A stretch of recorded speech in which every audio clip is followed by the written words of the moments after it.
សួ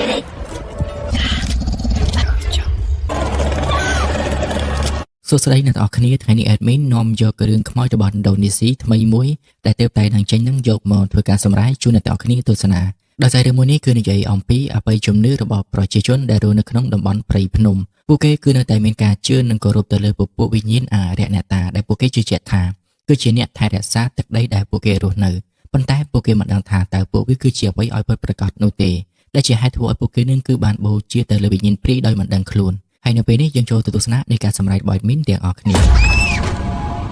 ាដោយផ្ដើមនៃសេរីដំបូងនឹងគឺមានភូមិមួយដែលនៅជាប់ជើងភ្នំភូមិមួយនោះគឺមានឈ្មោះថាប៊ីកាំងដានៅក្នុងភូមិមួយនោះគឺមានការគោរពបូជាទៅលើអបិយជំនឿយ៉ាងមុតមមពួកគេបានធ្វើការពិសោធន៍ទៅនៅកន្លែងមួយដែលពួកគេជឿថាគឺជាទីសក្ការៈនៅក្នុងភូមិមួយនេះសុវត្ថិភាពរបស់អ្នកភូមិទាំងមូលគឺត្រូវពឹងពាក់ទៅលើកន្លែងនឹងឯងគឺដោយសារតែភូមិមួយនេះធ្លាប់មានជំងឺអាសន្នរោគរាតត្បាតធ្វើឲ្យអ្នកភូមិជាច្រើនត្រូវបានស្លាប់បាត់បង់ជីវិតហើយសាច់រឿងក៏បានកាត់មកដល់គ្រួសារមួយដែលនៅពេលនេះកូនស្រីរបស់គាត់កំពុងតែមានបញ្ហាធ្ងន់ធ្ងរហើយបងប្រុសរបស់គេនឹងក៏ជាគ្រូពេទ្យផងដែរដែលគាត់បានបញ្យល់ទៅកាន់ម្ដាយថាប្អូនស្រីគឺមានបញ្ហាបាក់ឆ្អឹងក្នុងព្រមទាំងជើងខាងឆ្វេងថែមទៀតចឹងត្រូវការប្រាក់ជាច្រើនដើម្បីធ្វើការវះកាត់ជាបន្ទាន់ចំណែកឯនារីម្នាក់នេះវិញគឺជាប្អូនស្រីរបស់នាងដែលគេមានឈ្មោះថាវីឌីនៅពេលដែលនាងមកមើលថែបងស្រីរបស់នាងបានឃើញប្រអប់មួយនៅក្នុងបន្ទប់គេនេះប៉ុន្តែនាងមិនដឹងថាតើនេះគឺជាប្រអប់អ្វីនោះទេ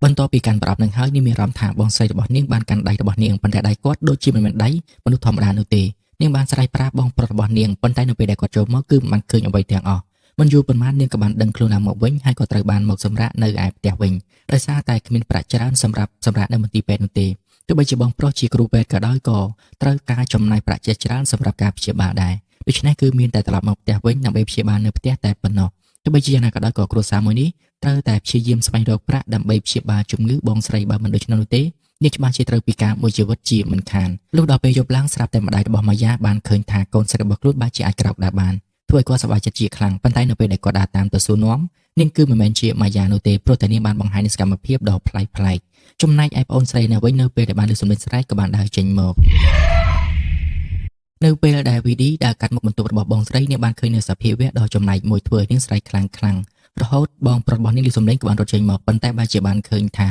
ម្ដាយរបស់ខ្លួនបែរជាដេកសន្លប់នៅមុខបន្ទប់ប្អូនស្រីទៅវិញដូច្នេះគាត់ក៏បានទៅលើកម្ដាយរបស់គាត់ជាមុនសិនទើបដើរចូលមកក្នុងបន្ទប់ប្អូនស្រីជាក្រោយប៉ុន្តែនៅពេលដែលគាត់ចូលមកដល់ប្អូនស្រីរបស់គាត់បែរជានិយាយថានាងមិនបានស្រែកអ្វីនោះទេហេតុអ្វីបានជាគាត់មកសួរនាងថាតើមានអ្វីកើតឡើងបានជាស្រែកលោឡាទាំងជប់បែបនេះបន្ទាប់ពីនិយាយហើយនាងក៏បានដើរចេញទៅបាត់ទៅលុះដល់ពេលព្រឹកឡើងឪពុករបស់អ្នកស្រីរត់បានខំមកលេងគាត់ហើយគាត់ក៏បានប្រាប់អំពីអាការៈរបស់កូនស្រីរបស់គាត់ម៉ាយ៉ានឹងទៅកាន់ឪពុកពេលនោះឪពុកបានប្រាប់ឲ្យយកទៅព្យាបាលនៅឯភូមិទៅព្រោះការព្យាបាលនៅឯទីក្រុងហ្នឹងគឺវាគ្មានលទ្ធផលនោះទេប៉ុន្តែអេឡែនគាត់គឺជាគ្រូពេទ្យហើយគាត់ក៏មានអ្នកស្គាល់ច្រើនផងដែរនោះគាត់បានអញ្ជើញដុកទ័រម្នាក់មកឲ្យជួយពិនិត្យអូនស្រីរបស់គាត់ប៉ុន្តែផ្ទុយពីការពិនិត្យការពីលើដំបងហ្នឹងវាហាក់ដូចជាមិនធ្ងន់ធ្ងរដោយពេលដែលគាត់ពិនិត្យលើដំបងនោះទេដូចជាមានបាតុភូតអ្វីចំណាយកើតឡើងអញ្ចឹងដូច្នេះគាត់ក៏បានលាត្រឡប់ទៅវិញលុះដល់ពេលយប់ឡើងម្ដាយរបស់ពួកគេនឹងបន្ទាប់ពីនិយាយការពីព្រឹកមិញជាមួយនឹងឪពុករបស់គាត់រួចហើយគាត់ក៏បានប្រាប់ថាគាត់សម្រេចចិត្តយកម៉ាយ៉ាទៅព្យាបាលនៅឯស្រុកកំណើតប៉ុន្តែត្រូវបានអេឡែនបដិសេធដោយសារតែគាត់ចង់ព្យាបាលបែបវិទ្យាសាស្ត្រវិញគាត់មិនចង់ឲ្យម្ដាយរបស់គាត់ជឿទៅលើរឿងប្លែកៗទាំងអស់ហ្នឹងទេប៉ុន្តែទោះបីជាយ៉ាងណាក៏ដោយក៏គាត់មិនអាចប្រកែកនឹងហាមឃាត់ម្ដាយរបស់គាត់បានដែរដូច្នេះគាត់បានចូលទៅប្រាប់ឲ្យវីឌីជួយរៀបចំឲ្យម៉ាយ៉ាព្រោះតែព្រឹកស្អែកពួកគាត់ត្រូវចេញដំណើរទៅតែម្ដងហើយនៅពេលហ្នឹងអេឡែនគាត់ក៏បានឃើញនៅកូនប្រអប់ដ៏ចម្លែកដែលគាត់មិនធ្លាប់ឃើញពីមុនមកគាត់ក៏បានបើកមើលនៅពេលដែលគាត់បើកទៅក៏បានឃើញថាមានរបស់ម្យ៉ាងនៅក្នុងហ្នឹងគ្រាន់តែឃើញរបស់នៅក្នុងប្រអប់ភ្លាមវីឌីស្គាល់ថាវាគឺជាជីងឡូតគឺប្រៀបដូចជាការដាក់អំពើអញ្ចឹងពេលមើលវាបែរជាហោះចូលទៅក្នុងបន្ទប់ម៉ាយ៉ាដូច្នេះពួកគេទាំងពីរនាក់ក៏ព្យាយាមបើកទ្វារដើម្បីចូលទៅតាមចំណែកឯម្ដាយរបស់ពួកគេនៅវិញស្រាប់តែបានឃើញកូនស្រីរបស់ខ្លួនកំពុងតែឈរដូច្នេះគាត់បានសួរថាតើកូនលេងអីហើយតែមែនទេប៉ុន្តែនៅពេលដែលងាកមុខមកបានឃើញថាមើលទៅដូចជាមិនមែនជាកូនស្រីរបស់គាត់ឡើយភ្នែករបស់នាងខ្មៅព្រមទាំងបានចាប់ទាញកន្ត្រៃមួយបំរុងនឹងសម្រាប់គាត់ថែមទៀតប៉ុន្តែសំណាងល្អគឺត្រូវបានអេឡែនមកជួយទាន់ពេលវេលាដោយគាត់បានយកជីតានឹងវាយទៅលើប្អូនស្រីធ្វើឲ្យនាងសន្លប់បាត់ស្មារតី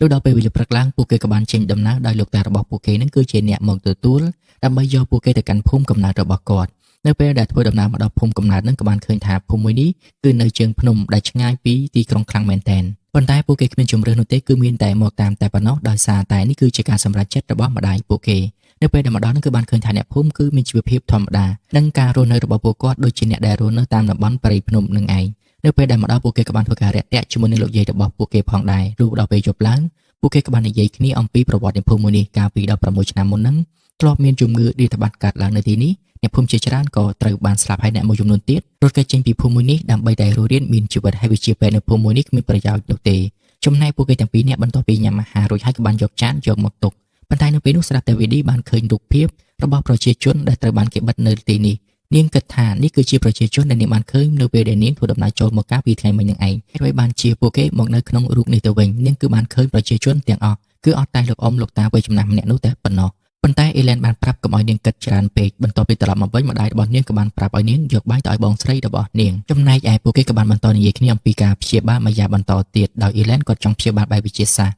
ប៉ុន្តែលោកយាយនិងឪពុករបស់គាត់នឹងគឺចង់ព្យាបាលបែបបុរាណព្រោះអីពួកគាត់គិតថាការព្យាបាលបែបវិទ្យាសាស្ត្រគឺគ្មានប្រយោជន៍សម្រាប់អ្នកភូមិនេះនោះទេប៉ុន្តែត្រូវបានលោកតារបស់គាត់ខឹងជាខ្លាំងដោយសារតែគាត់គឺមិនជឿទៅលើអបិយជំនឿនៅក្នុងភូមិមួយនេះគាត់ប្រាប់ថាបើមិនជឿកុំប្រមាថបើឆ្លាតកុំជឿចំណែកឯវីឌីនាងកំពុងតែដើរយកអាហារឲ្យបងស្រីរបស់នាងប៉ុន្តែនៅពេលនោះនាងបែរជាបានឮសំឡេងចេញពីទូសម្លៀកបំពាក់មកប៉ុន្តែនៅពេលដែលនាងបើកមើលទៅគឺមិនឃើញអ្វីក្រៅតែពីប្រអប់មួយនឹងនោះទេបន្ទាប់ពីបានឮសំឡេងស្រីរបស់វីឌីអេឡែនក៏បានប្រញាប់រត់ចូលមកប៉ុន្តែមិនឃើញប្អូនស្រីរបស់គាត់វីឌីនោះទេបែរជាបានឃើញថាម៉ាយ៉ាគឺអាចក្រោកដើរបានបន្ទាប់មកគាត់ក៏បានឃើញថាវីឌីបានរត់ទៅកាន់ផ្លូវមួយទៀតទោះពេលដែលគាត់ងាកមើលទៅកាន់ម៉ាយ៉ាម្ដងទៀតទើបដឹងថាតាមពិតគឺមិនមែនជាប្អូនស្រីរបស់គាត់ឡើយគាត់បំរុងយកប៉ែលនោះដើម្បីវាយសម្លាប់វាប៉ុន្តែក៏ត្រូវបានលោកតាជាមួយនឹងលោកយាយនិងម្ដាយរបស់គាត់បានមកចាប់គាត់ព្យាយាមប្រាប់ពួកគាត់ថានាងគឺមិនមែនជាម៉ាយ៉ាប្អូនស្រីរបស់គាត់នោះទេប៉ុន្តែយ៉ាងណាក៏ដោយក៏ពួកគាត់មិនជឿដែរលុះដល់ពេលវេលាប្រស័យឡើងពួកគាត់ក៏បាននាំម៉ាយ៉ាយកមកធ្វើពិធីជាមួយនឹងគ្រូអាគមប្រចាំភូមិដែលមានឈ្មោះថាបាចាំងព្រោះអី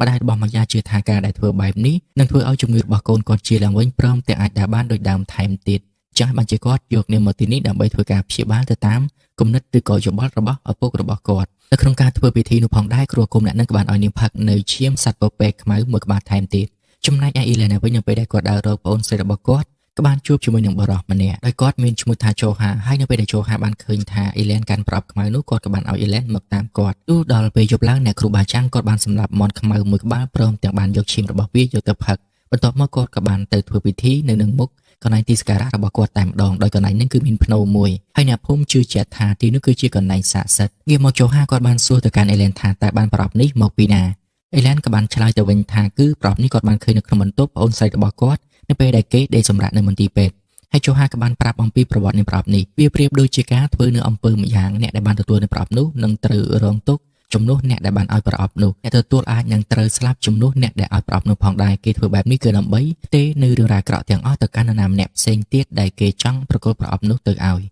ងាកមកវីឌីនេះវិញនៅពេលដែលនាងភ្ញាក់ដឹងខ្លួនមកវិញបែរជាបានឃើញថានាងកំពុងតែនៅកន្លែងមួយដែលគេហៅថាជាទីស័ក្តិសិទ្ធិរបស់អ្នកភូមិចំណែកអេឡែនគាត់ប្រញាប់រត់មករកប្អូនស្រីរបស់គាត់នៅទីស័ក្តិសិទ្ធិនេះតាមអ្វីដែលជូហាបានប្រាប់នៅពេលដែលគាត់មកដល់ពិតជាបានឃើញនាងនៅទីនេះពិតមែនចំណែកឯលោកតាចាបូនៅពេលដែលគាត់ត្រឡប់មកវិញកូនស្រីរបស់គាត់សួរថាតើការធ្វើពិធីនេះពិតជាអាចជួយទៅដល់ម៉ាយ៉ាយ៉ាងពិតប្រាកដមែនដែរទេហើយលោកតាក៏បាននិយាយថាបាទជាអាចជួយដល់នាងបានហើយព្រោះតែម៉ាយ៉ាក៏ជាចៅរបស់គាត់ដែរនេះចប់ភ្លាមគាត់ក៏បានដួលសន្លប់បាត់តែម្ដងទៅគឺដោយសារតែគាត់ស្រវឹងខ្លាំងពេកចំណែកម៉ាយ៉ានៅវិញក៏ត្រូវបានក្លាយទៅជាព្រាយហើយក៏បានមកសម្លាប់លោកយាយរបស់ខ្លួនឯងបែរមកពួកគេទាំងពីរនាក់នៅពេលត្រឡប់មកវិញក៏បានឃើញថាលោកយាយគឺបានចងកសម្លាប់ខ្លួនស្លាប់បាត់ទៅហើយពេលនោះអេឡែនក៏បានប្រញាប់នាំពួកគេទាំងអស់គ្នាចាកចេញពីទីនេះព្រោះអីគេដឹងថាព្រាយនោះកំពុងតែធ្វើការវាយប្រហារទៅលើគ្រួសាររបស់គេគឺអេឡែននាំពួកគេចាក់ចេញពីភូមិមួយនេះតែម្ដងនៅពេលនោះអេឡែនបានវិលត្រឡប់ចូលទៅក្នុងភូមិវិញគឺដើម្បីទៅយកម៉ាយ៉ាមកជាមួយនឹងពួកគេដែរស្របពេលដែលម្ដាយរបស់គេនឹងក៏ត្រូវការថ្នាំរបស់គាត់ជាបន្ទាន់ដូច្នេះវេនឌីក៏បានវិលត្រឡប់ចូលទៅក្នុងភូមិវិ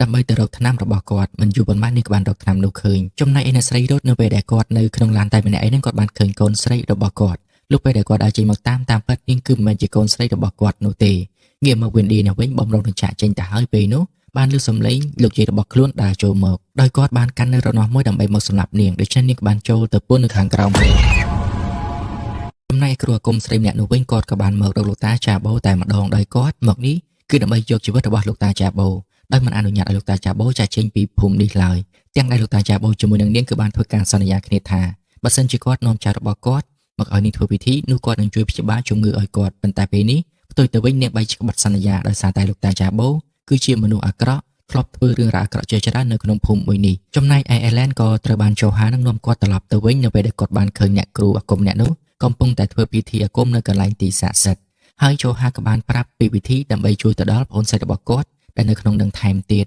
គឺត្រូវតែបំផ្លាញទីស័ក្តិសិទ្ធិនោះចោលទើបគាត់អាចជួយប្អូនស្រីរបស់គាត់ចាក់ចេញពីទីនោះបានព្រោះអីគ្រូអាគមអ្នកនោះគឺបានយកប្អូនស្រីរបស់គាត់ ចូលទៅក្នុងកន្លែងនឹងបាត់ទៅហើយនៅពេលដែល Ellen គាត់ត្រឡប់មកវិញគាត់ក៏បានឃើញលោកតារបស់គាត់កំពុងតែមានរបួសនៅនឹងមុខឡានគាត់ថែមទាំងបានដឹងពី Joha ថាលោកតារបស់គាត់បានបញ្ឆោតឲ្យពួកគេមកទីនេះគឺដើម្បីតែខ្លួនឯងតែប៉ុណ្ណោះហើយគាត់ក៏បានសារភាពការពិតថាការពិតប្រាប់នោះគឺគាត់ពិតជាយកទៅដាក់នៅក្នុងបន្ទប់របស់ម៉ាយ៉ានៅពេលដែលនាងដេកឈឺសម្រាប់នៅមន្ទីរពេទ្យយ៉ាងពិតប្រាកដមែនហើយគាត់ថែមទាំងបានខលទៅកាន់កូនស្រីរបស់គាត់ឲ្យនាំចៅរបស់គាត់នឹងមកកាន់ភូមិដើម្បីធ្វើពិធីថែមទៀតនេះវាគឺជាគំនិតអាក្រក់របស់គាត់ទាំងអស់ដែលជាហេតុធ្វើឲ្យ Ellen ខឹងយ៉ាងខ្លាំងគាត់ក៏ទុកលោកតាចោលដោយមិនព្រមជួយនោះទេគាត់បានរត់ត្រឡប់មកវិញនៅពេលនោះគាត់ស្រាប់តែគាត់បានឃើញថាគ្រូអាគមអ្នកនោះបានរុញប្អូនស្រីរបស់គាត់ទាំងពីរនាក់ចូលទៅក្នុងរណ្ដៅលុះពេលដែលគាត់អើតមើលទៅស្រាប់តែពួកគេបានលេចចូលទៅក្នុងដីបាត់ទៅហើយសពភ្លៀងក៏ចាប់ផ្ដើមធ្លាក់ចំណែកឯអ្នកភូមិវិញហាក់ដូចជាមិនអាចគ្រប់គ្រងខ្លួនឯងបាននោះទេបន្ទាប់មកគាត់ក៏ត្រូវបានធ្លាក់ចូលទៅក្នុងរណ្ដៅនោះបាត់ទៅប៉ុន្តែសំណាងល្អក៏ត្រូវបាន Joha មកជួយទាន់ពេលវេលា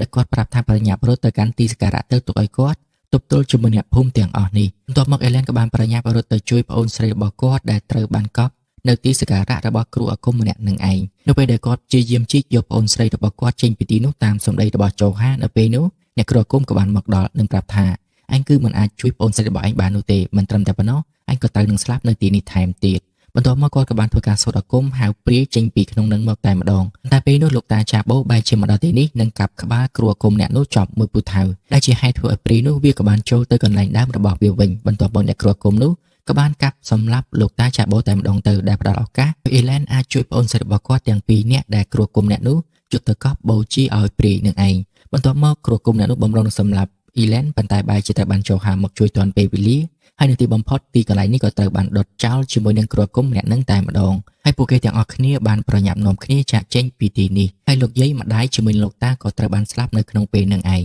លុះរយៈពេលវេលាកន្លងផុតទៅអស់រយៈពេលជាច្រើនខែពួកគេក៏បានត្រឡប់មកវិញគឺដើម្បីលេងជាមួយនឹង Joha ដោយសារតែពេលនេះ Joha គាត់បានក្លាយទៅជាលោកគ្រូម្នាក់ដែលបង្រៀននៅក្នុងភូមិមួយនេះហើយសាច់រឿងរបស់យើងក៏ត្រូវបានចប់ត្រឹមតែប៉ុណ្្នឹងឯង